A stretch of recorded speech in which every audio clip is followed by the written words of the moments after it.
Hello Tanuja గారు, నేను morning news లో ఉన్న లైవ్ లో. సో ఏం జరుగుతుందండి అక్కడ అమీన్పూర్ లో? మొత్తం మార్నింగ్ హైడ్రా వచ్చింది, మళ్ళీ వాళ్ళు ఏదైతే కాంపౌండ్ వాళ్ళు ఏదైతే కడీలు వేసుకున్నారో అన్ని కూడా తీసేయడం జరిగింది, లెవెల్ చేస్తున్నారని తెలిసింది. అవునండి. యా, సో ఏ రకంగా చూస్తున్నారు మీరు? ఎందుకంటే ఇది మూడోసారి నాలుగోసారా? ఐదోసారి అండి. ఐదోసారి. ఎస్, హైడ్రా పోలీసులు రావడము, అక్కడ అన్ని మళ్ళీ తీసేయడము, మళ్ళీ వాళ్ళు వెళ్ళిపోగానే వీళ్ళు పెట్టుకోవడం అంతే. సో ఐదోసారి మళ్ళీ ఇప్పుడు వచ్చినారు కదా, మరి ఈసారి కూడా అట్లనే చేయడానికి గ్యారంటీ ఏముంది? అంటే ఇప్పుడు మేము ఒకటండి, దీంట్లో క్లియర్ గా అర్థమవుతుంది ఏంటంటే రంగనాథ్ గారు ఎంత స్ట్రాంగ్ గా ఉన్నారు, ఎంత జెన్యూన్ గా ఉన్నారు అనేది మనం ఇక్కడ ఫస్ట్ చూడాలి. రెండోది ఏంటంటే భూపాల్ రెడ్డి గారు 6 సార్లు ఎమ్మెల్యే అయిన మనిషి మరి ఇంత దిగజారి ఇన్ని సార్లు మళ్ళీ తప్పులు చేయడానికి సిద్ధమయ్యారని అంటే అక్కడ టీడీపీ ఎంత లీనియన్స్ ఇస్తోంది అనేది కూడా మనం ఇక్కడ అర్థం చేసుకోవాలి. భయం అనేది లేదండి. ఫస్ట్ భయం లేదు కాబట్టి వీళ్ళు ఎన్నిసార్లు చేస్తారు. నిన్నటికి నిన్న 10 మీరు వచ్చి వెళ్ళిన తర్వాత 20 మందిని బనగానపల్లి నుంచి పానీ నుంచి తెచ్చుకొని అప్పటికప్పుడు మార్నింగ్ బ్లాక్ చేస్తే రౌడీ షీటర్లతో బ్లాక్ చేస్తే మీకు ఇక అక్కడ అర్థం కావాలి ఏమంటున్నారు. ఇప్పుడు కడప రెడ్డి అంటే మాట ఇస్తే ప్రాణమన్నా పోయినా పర్లా మాట మీద నిలబడతా అంటారు కడప రెడ్లు. నేను కడప రెడ్డినే. మరి ఆయన ప్రూఫ్ చేస్తే 50% రాసిస్తా ఆస్తిలో అన్నారు. మరి నేను రెడ్డినే, ఆయన ఎప్పుడు ఇస్తారా అని వెయిట్ చేస్తున్నా అండి. ఎప్పుడు ఇస్తారో తెలియట్లేదు. అన్నాడు. నేను విత్ డాక్యుమెంట్ లో ప్రూవ్ చేశా. మరి ఇవ్వాలి కదా. 50% ఎప్పుడు ఇస్తాడా అని వెయిట్ చేస్తున్నా. ఇప్పుడు ఈ ప్లాట్ లో వదిలేసేయండి, కబ్జా సంగతి రంగనాథ్ సార్ చూసుకుంటారు. ముందు ఆయన ఆస్తిలో 50% ఎప్పుడు ఇస్తారో నాకు తెలియాలి. ఇంకా సిస్లా రమేష్ అనే అతను పెద్ద ఫ్రాడ్. ఒక్కొక్క ప్లాట్ కి ఒక్కొక్క ఫ్రాడ్ చేసిన వ్యక్తి ఆయన. సో ఇంకా ఫైనల్ గా రంగనాథ్ సార్ ఏమడిగామంటే ఇంకా దీనికి సొల్యూషన్ ఏంటి అని అంటే ఇంటర్నల్ రోడ్స్ కూడా సార్ ఫామ్ చేసి మాకు అప్పచెప్తానన్నారు. ఒక 1 వీక్ లోనో 10 days లోనో జరుగుతుంది శ్రావ్య గారు. అది మేము దానికోసం వెయిట్ చేస్తున్నాము. ఒక్కసారి ఇంటర్నల్ రోడ్స్ ఫామ్ చేసినాక ఇంకా వాళ్ళు కబ్జా చేసుకోవడానికి వీలుగా అన్నట్టు రంగనాథ్ సార్ చేసి మాకు ఇస్తానని చెప్పి మాట ఇచ్చారు. ఎస్ అండ్ అలాగే బోర్డు కూడా పెట్టినట్టున్నారు ఈసారి. 5వసారి ఓపిక నశించిపోయినట్టుంది హైడ్రా కూడా.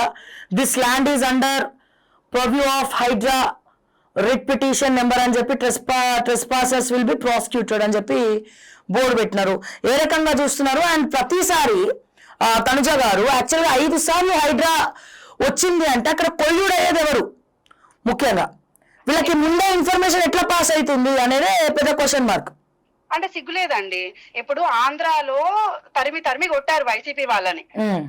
అక్కడ శబరి గారు పరువు తీసి రోడ్డు మీద పెట్టారు. ఇంకే తెలంగాణలో ఇక్కడ అమీన్పూర్ లో వైసీపీ పరువు ముంచుతున్నారు రాంభూపాల్ రెడ్డి గారు. ఇట్లాంటి వాళ్ళని పెట్టుకొని ఇంకా ఇంత దౌర్జన్యాలు చేస్తూ పెట్టుకుంటే పాత రోజులా అండి. మళ్ళీ కాకసాని రాంభూపాల్ రెడ్డి గారేమో వైఎస్ఆర్సీపీ, ఈ సిస్లా రమేష్ సిస్లా రోహిత్ ఏమో టీడీపీ. మళ్ళీ మహానాడులో పోయి వీళ్ళే స్పీచ్లు ఇస్తారు మ్యాచ్ ఫిక్సింగ్ లో. సో ఇక ఏదైనా కానీ చంద్రబాబు నాయుడు గారి కాంటాక్ట్ కూడా మేము అపాయింట్మెంట్ కూడా ట్రై చేస్తున్నాము. ఇది ఏదైనా గట్టిగా చర్యలు తీసుకుంటే తప్పితే ఇట్లాంటి కబ్జా వాళ్ళు ఆగరండి. ఇంకోటి ఏంటంటే వీళ్ళని ఏమన్నా స్ట్రిక్ట్ యాక్షన్ తీసుకుంటేనే ఇక వేరే తెలంగాణలో ఇంకెవరైనా కబ్జా చేయాలన్న భయం వస్తది. వీళ్ళు ఇట్లా ఆటలు ఆడుకుంటూ ఉంటుండే ఇదే కంటిన్యూ చేస్తే ఎవరికి భయం ఉండదు. ఒకవేళ అంటే మీరు ఎట్లా ఫీల్ అవుతున్నారు? ఎందుకంటే జనరల్ గా స్టార్టింగ్ లో సామాన్యులని హైడ్రా ఇబ్బంది పెట్టింది.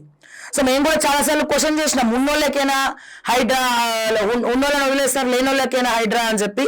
స్టిల్ ఇప్పటికి కూడా కొన్ని కన్స్ట్రక్షన్ కంపెనీస్ పరంగా మేము అడుగుతున్నాం, ప్రశ్నిస్తున్నాం. కానీ మీ విషయంలో మీకు దేవుడు అయింది ఎవరు మళ్ళీ ఇక్కడ అంటే రంగనాథ్ గారు.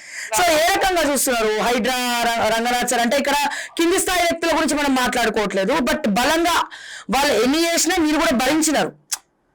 బట్ మీరు రంగనాథ్ సార్ని నమ్ముకున్నారు. హైడ్రా నాకు మిగతా వాళ్ళతో పని లేదు, నేను రంగనాథ్ సార్ని నమ్ముకుంటా అని చెప్పి మీరు నమ్ముకున్నారు హైడ్రా. సో ఏ రకంగా చూస్తున్నారు? ఎందుకంటే కొన్ని సంవత్సరాలుగా కొట్లాడుతా ఉన్నారు దీని గురించి. అవును, ఎందుకంటే ఒకటండి న్యాయం ఎప్పుడు అంటే ఇప్పుడు ఒక రంగనాథ్ సార్ లాంటి ఒక స్ట్రిక్ట్ జెన్యూన్ ఆఫీసర్ ఉంటే ఎన్ని వందల మందికి హెల్ప్ అవుతుంది అనేది మా దాంట్లో మీరు ఓపెన్ గా చూస్తున్నారు. మేము డే 1 నుంచి ఆయన్ని బిలీవ్ చేస్తున్నాం, ఇప్పటికీ చేస్తాం. మాకు ఎవరు ఎన్ని చెప్పినా ఆయన అయితే మేము డెఫినెట్ గా బిలీవ్ చేస్తామండి. ఆయన ఎంతో చేశారు మాకు. నాకు అసలు థ్యాంక్స్ అనేది ఆయనకి చెప్పడం అనేది చాలా చిన్న వర్డ్. మేము అది తప్ప ఇంకేం చెప్పుకోలేము ఆయనకి. చాలా చిన్న వర్డ్. మేము చాలా హ్యాపీగా అసలు వీఆర్ వెరీ బ్లెస్డ్ అండి ఆ విషయం. విషయంలో. Hyderabad in safe hands Ranganath గారి చేతుల్లో అని మేము స్ట్రాంగ్ గా బిలీవ్ చేస్తున్నాం. ఓకే అంటే చిన్న చిన్న విషయాలు జరిగి ఉండొచ్చు, నేను కాదని అనను, కానీ అది ఏదున్నా కానీ ఆయన ఏదున్నా లీగల్ గా సామాన్యులకి హెల్ప్ చేయడానికే ఆయన చేస్తారు తప్ప పెద్దవాళ్ళనైతే ఆయన డే 1 నుంచి నేను చెప్పుకొస్తుంది అదే అండి, ఆయన పెద్దవాళ్ళకు ఎమ్మెల్యేలకి కొమ్ము కాసే వ్యక్తి కాదు, ప్రజల వైపే ఉంటారండి ఆయన. అది నేను స్ట్రాంగ్ గా బిలీవ్ చేస్తాను. అండ్ ఇప్పుడు ఏదైతే అక్కడ వీళ్ళు అమ్మవారి టెంపుల్ ఏదైతే కొండ దగ్గర ఉందో దాని నుండి మొత్తం తీసేసినారా? అవునండి, దానికి మొత్తం వాళ్ళు పెట్టిన బోర్డర్స్ అన్ని తీసేశారండి హైదరాబాద్ లో. ఇప్పుడు ఆ పక్కన ఉన్న కాటా శ్రీనివాస్ గౌడ్ ఫ్యామిలీ మెంబర్స్ కి సంబంధించిన ల్యాండ్స్ ఏంటి, అది కూడా ఈయన కబ్జా పెట్టినాడు కదా మొత్తం. అవునండి, అది వెళ్ళట్లేదండి, అది హైదరాబాద్లోకి రాదు. ఇది కేవలం లేఅవుట్ గవర్నమెంట్ రోడ్స్ కాబట్టి రంగనాథ్ సార్ ఇన్వాల్వ్ అవుతున్నారు, ప్రజలు కాబట్టి. ఆయన ఎట్లాగా చెరువు ఉంది అక్కడ, బఫర్ జోన్ లో వాళ్ళు కొద్దిగా మేర వచ్చినారు కాబట్టి అవును తీసుకున్నారు డెసిషన్ దీని మీద. అవునండి, అవును, ఏదన్నా లీగల్ గా కరెక్ట్ గా ఉంటేనే రంగనాథ్ సార్ చేస్తారు కాబట్టి. మా విషయంలో ఇది పబ్లిక్ మ్యాటర్ అండ్ లేఅవుట్ లో రోడ్స్ లేఅవుట్ పార్క్స్ కాబట్టి చేస్తున్నారు. ఓకే, ఇప్పుడు ఈ లేఅవుట్ కూర్చోబెట్టి మీకు హ్యాండ్ ఓవర్ చేయాలి అంటే ఎన్ని రోజులు పడుతుంది? ఒక 1 వీక్ అన్నారండి, బఫర్ ఒక 10 days వేసుకున్నా ఈ ప్రాబ్లం సాల్వ్ చేసి. అయితే ఇది ఏదో లాస్ట్ టైం చేసి ఉంటే ఇంకా ఇంత దూరం వచ్చేది కాదు. ఇప్పుడు 5వ సారి బుల్డోజ్ అయిన తర్వాత ఇప్పుడు లేఅవుట్ ని కూర్చోబెట్టాలని డెసిషన్ తీసుకున్నారు కదా స్ట్రాంగ్ గా. సో ఈసారి ఇది అవుతుందా లేకపోతే మళ్ళీ పోస్ట్ పోన్ చేసుకుంటూ వస్తారేమైనా అనిపిస్తుందా మీకు? లేదండి, ఈసారి మాత్రం స్ట్రాంగ్ గా సార్ ఫినిష్ చేస్తాననే చెప్పారండి. ఓకే, సో మేము బిలీవ్ చేస్తున్నాం. థ్యాంక్స్ రావ్య గారు, మీరు కూడా మాకు చాలా హెల్ప్ చేశారు, చాలా సపోర్ట్ గా ఉన్నారు, బీయింగ్ ఏ ఉమెన్ చాలా స్ట్రాంగ్ గా హెల్ప్ చేశారు. థ్యాంక్ యూ అండి, thank you so much. So ఇట్లా హైడ్రా సామాన్యుల వైపు కొంతమంది కష్టాలను కూడా తీరుస్తా ఉంది. కొంతమంది సామాన్యులు రోడ్డు మీద పడితే ఇంకొంతమంది సామాన్యులకు మేలు జరుగుతా ఉంది హైడ్రా ద్వారా. అయితే అది చాలాసార్లు చెప్పుకుంటూ వచ్చారు, స్టార్టింగ్ లో జరిగింది ఇప్పుడు లేదని. బట్ నా ప్రశ్న ఒక్కటే, అండ్ మిగతా ఏవైతే కన్స్ట్రక్షన్ కంపెనీస్ లాంటివి ఉన్నాయో వాటికి కూడా హైడ్రా రీచ్ అవ్వాలి అని చెప్పి నేనైతే మనస్ఫూర్తిగా కోరుకుంటూ మరిన్ని అప్డేట్స్ కోసం చూస్తూనే ఉండండి ఓకే టీవీ. అంటిల్ దెన్ నేను మిస్ శ్రావ్య. జై తెలంగాణ, జై హింద్.